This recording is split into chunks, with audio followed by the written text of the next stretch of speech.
OpenAI may have just unveiled that nearly $1 trillion plan to expand its infrastructure footprint, but behind the scenes, the AI leader's been running a secretive competition to pick data center winners. Our Mackenzie Sigalos has those details in today's Tech Check. Hey, Mac. Hey, Carl. So OpenAI has been quietly searching since January for where to plant its next generation of supercomputing sites. A competition that's drawn more than 800 bids so far. I spoke exclusively with Keith Hyde. He is the person who was poring over those applications for Sam Altman. He was the head of AI compute at Meta before OpenAI poached him, and he told me that utilities, landowners, and developers across North America are all pitching to host the next wave of Stargate data centers. But this isn't a repeat of Amazon's HQ2 search. OpenAI is not chasing tax breaks or corporate incentives. The exec leading the process told me they're not swayed by a $25 million rebate over 10 years. What they care about is power, fast, and a community that actually wants them there. They've already narrowed it down to about 20 sites that are in advanced diligence. A solar-powered campus in Central Texas is already live, where OpenAI is actually acting as its own developer there. And then some of the proposals still under review involve gas and nuclear power, including advanced reactors and even early-stage fusion. Now, Hyde admitted the compute capacity numbers are unprecedented, but he argues that the mix is doable. Solar power paired with batteries that can cover surges.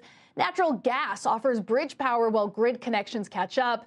And nuclear, whether small modular reactors or longer-term fusion, provides dense, reliable baseload. He said that those three anchors together create the industrial backbone that OpenAI needs at scale, and that is why the company has reorganized around infrastructure, elevating it from a support function to a core strategic pillar right alongside product and model development. Because ultimately, if Altman wants to train models orders of magnitude larger, this is the industrial base that he needs to do it. Guys? Mac, what does this mean for the communities in the areas that they're considering? I can see on one hand it would be beneficial for creating jobs and potentially economic growth. On the other hand, do you think it could lead to higher energy costs and other kind of knock-on effects?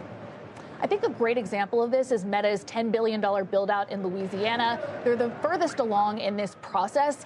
And that is the exact concern, that at peak electricity consumption, it would double what it already looks like for the state, which could potentially rise utility costs for homeowners. And that's certainly a big concern there. There are other pressure points, water shortages and other environmental impacts that people are still trying to understand.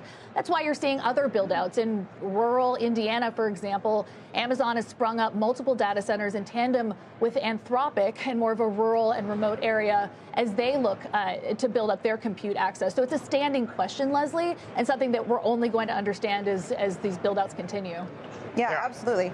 I know St. Louis had actually flirted with the moratorium on new data center approvals because of the concerns. I mean, they're not huge drivers of new employment, which is one reason maybe municipalities aren't as excited as they might have been otherwise. I saw that. Yeah, there was kind of an outcry from the community, which got involved and you know, said they didn't want that there. They're also being so big. Yeah.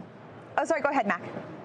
Just part of why they're being so vague. OpenAI isn't disclosing specific states outside of Texas. They're talking about the Southeast and the Southwest and the Midwest, in part because communities do get very involved in the narrative, and some of them are hospitable and others are really looking to distance themselves from these build-out projects.